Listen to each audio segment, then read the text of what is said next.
Hello students, this is Ankit Lalla and today I have a very important announcement for CA Foundation students November 2020 and CA Inter students as well.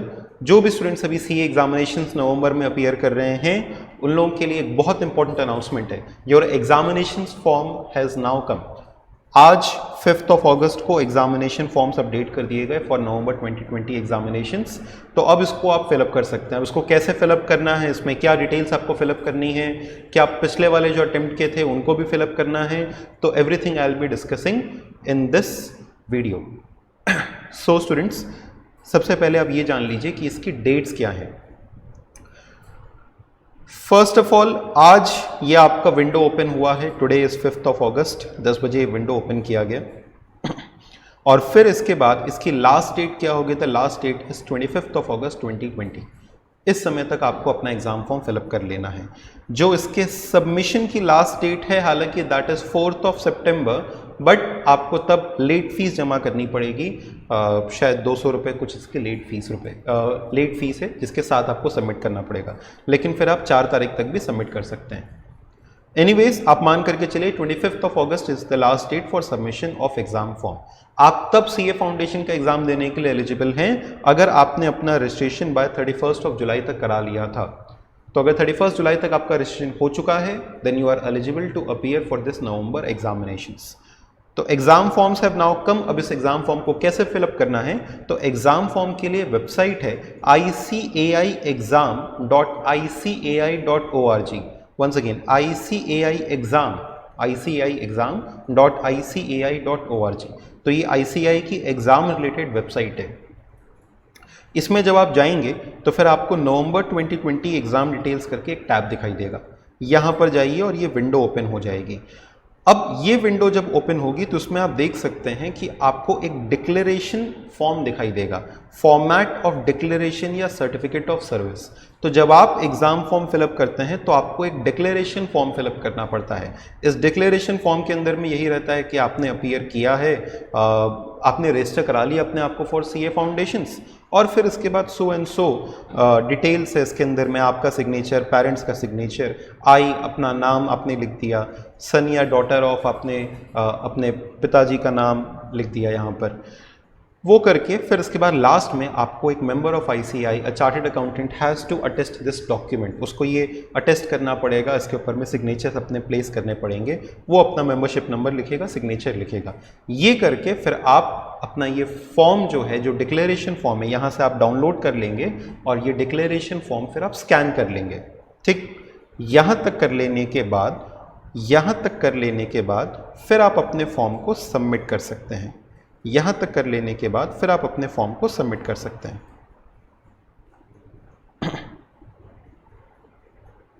यहाँ पर आए, यहाँ पर आपको दिखाई देगा login या रजिस्टर. ठीक है, लॉगिन या रजिस्टर. फिर से आपको बता दें, यहाँ एग्जाम डिटेल्स पे जाकर के आपको अपना डिक्लेरेशन फॉर्म मिल गया होगा. इस फॉर्म को आप फिलअप कर लें और इसको स्कैन करके अपने पास रेडी रख लें. फिर यहाँ पर जब आप आएंगे तो आपको यहाँ पे दिखाई देगा लॉगिन या रजिस्टर. यहाँ पर लॉगिन आईडी और पासवर्ड डाल के आप रजिस्टर कर सकते हैं. अगर आप लॉगिन कर सकते हैं अगर आपने पहले से अपनी आईडी तैयार करके रखी थी, और अगर आईडी तैयार नहीं की है तो फिर you can register yourself as a new user hair.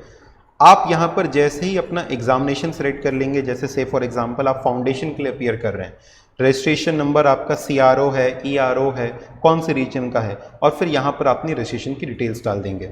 बाकी की डिटेल्स यहाँ पे सबमिट करने के बाद इसमें ईमेल आईडी और मोबाइल नंबर एकदम ध्यान से सबमिट करिएगा, क्योंकि इसी पे आपको OTP और बाकी सारी चीज़ें आएंगी. ये करने के बाद आप इसमें अपने आप को रजिस्टर कर लेंगे. जब आप अपने आप को यहाँ पर रजिस्टर कर लेंगे तो आपको एक लॉगिन आईडी और पासवर्ड मिल जाएगा. उस लॉगिन आईडी और पासवर्ड के थ्रू आप यहाँ पे लॉगिन कर लेंगे, आप अपना पासवर्ड यहाँ पे डाल लेंगे. अब इसके बाद के प्रोसीजर को ध्यान से समझिए. आपने अपने आप को पहले as a new user register कर लिया. यहाँ पे आपने डिटेल्स डाल दी अपनी सारी के सारी. आपको CRO नंबर वगैरह मिल गया होगा, हर एक चीज़ हो गई होगी. आप यहाँ पे टिक कर देंगे, I do confirm that details belong to me, और फिर आपने इसको क्लोज कर दिया. फिर आप यहाँ पे आते हैं और लॉगिन आईडी पासवर्ड से आप लॉगिन कर लेंगे. ये लॉगिन करने के बाद अब आप क्या करेंगे? अब आपको अपना एग्ज़ाम फॉर्म भरने के लिए कहा जाएगा. मान लो आपको CA फाउंडेशन का एग्ज़ाम भरना है, आपने CA फाउंडेशन सेलेक्ट किया आपने अपना एग्ज़ाम सेंटर सेलेक्ट किया। आप एग्ज़ाम सेंटर ध्यान से भरिएगा क्योंकि इस बार नंबर ऑफ एग्ज़ाम सेंटर्स बढ़ गए हैं। यूपी, बिहार, ऐसे बहुत से रीजन्स के अंदर में तो कई ढेर सारे एग्ज़ाम सेंटर्स को ऐड ऑन किया गया है। तो हो सकता है कि आपको अपने आसपास का भी कोई एग्ज़ाम सेंटर मिल जाए, ठीक है। इवन ईस्ट साइड में हम देख रहे थे, या फिर जितने भी बड़े बड़े स्टेट्स हैं उन सभी जगहों पर हम देख रहे थे कि बहुत ढेर सारे एग्ज़ाम सेंटर्स को ऐड किया गया है। फिर इसके बाद और क्या क्या, आप यहाँ पे लॉगिन कर लेंगे, आपके पास आपका डिक्लेरेशन फॉर्म होगा, उसको आप अपडेट कर देंगे। आफ्टर अपडेटिंग दिस फिर आप प्रोसीड करेंगे और आपको जो बेसिक डिटेल्स है, जैसे आपका एग्ज़ाम सेंटर और यही सब कुछ एक दो चीज़ें आपसे पूछी जाती है, उसको आप फिलअप करने के बाद, आपका मीडियम ऑफ एग्जामिनेशन सेलेक्ट करने के बाद आप उसको सबमिट कर देंगे। जो एग्ज़ाम फॉर्म होगा उसको आप यहाँ पे पे कर देंगे। एग्ज़ाम फॉर्म आप चेक कर लीजिएगा कि उसकी फ़ीस कितनी है, डिपेंडिंग अपॉन कि आप कितने ग्रुप अपीयर कर रहे हैं या कौन सा एग्ज़ाम अपीयर कर रहे हैं, आप एग्ज़ाम फ़ीस पे कर देंगे यूजिंग योर डेबिट कार्ड या क्रेडिट कार्ड। तो आप उससे अपनी एग्ज़ाम फॉर्म की आप फीस पे कर सकते हैं। अब ये ध्यान रखिएगा इसके अंदर में कि अगर आपने पिछली बार ऑलरेडी अपीयर किया था तो उसकी डिटेल्स आपको कैसे करके फिलअप करनी है, क्योंकि उसमें भी डिक्लेरेशन फॉर्म, तो जैसा कि अभी हमको कुछ स्टूडेंट्स ने बताया, डिक्लेरेशन फॉर्म तो भरना पड़ रहा है बट एग्जामिनेशन फीस होपफुली आपको पे नहीं करनी पड़ेगी। That is yet to be checked, ठीक है। बट सोचा हमने कि आपको एक एटलीस्ट इमीडिएट ये इन्फॉर्मेशन तो कन्वे कर दी जाए that examination form has now come. Obviously जो पिछली बार जिन्होंने फॉर्म भरा था उनको इस बार भी नवंबर के लिए एग्ज़ाम फॉर्म भरना है और आपको उसको अटेस्ट कराना है अपने डिक्लेरेशन फॉर्म को। अब एक और बहुत फ्रीक्वेंटली एक क्वेरी आती है कि सर हमको फिजिकली भी सबमिट करना पड़ता है क्या फॉर्म? तो अब ध्यान से समझिए, जब आप ये सारे फॉर्म सबमिट कर देंगे तो आपको एक पीडीएफ जनरेट होकर के मिलेगा। जब आप ये फॉर्म सबमिट कर देंगे तो आपको एक पीडीएफ जनरेटेड मिलेगा। अब इस पीडीएफ को आपको फिजिकली सबमिट करना पड़ता है ICAI में, लेकिन ये केवल तब करना पड़ेगा अगर उस पीडीएफ पे आपका नाम, आपका सिग्नेचर, आपकी फ़ोटो नहीं आ रही है। तो आपकी फ़ोटो बेसिकली, अगर आपकी फ़ोटो उस पर नहीं आ रही है, आपकी फ़ोटो उस पर नहीं आ रही है उस फॉर्म के ऊपर में, तो आपको वो फॉर्म फिजिकली अपनी फ़ोटो चिपका करके वो फॉर्म आपको ICAI के एग्ज़ाम डिपार्टमेंट में सबमिट करना पड़ेगा। उसके लिए हम आपको अलग से गाइड कर देंगे कि वो कैसे करके सबमिट करना होता है, ठीक है। बट वो आपको अलग से सबमिट करना पड़ेगा ICAI के एग्जामिनेशन सेंटर में, ठीक है। नोएडा का उसका अपना एड्रेस है।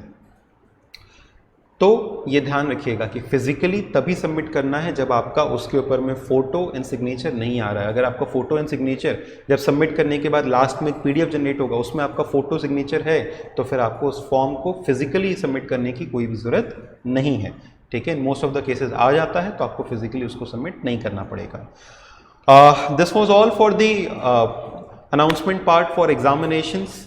आई होप कि आप अच्छे से तैयारी कर रहे हैं, बढ़िया से पढ़ते रहिएगा, तैयारी करते रहिएगा। अगर आप हमारे चैनल के साथ अभी तक जुड़े नहीं हैं, you can join this channel Lalla education centre and you can stay tuned with us for more updates, ठीक है।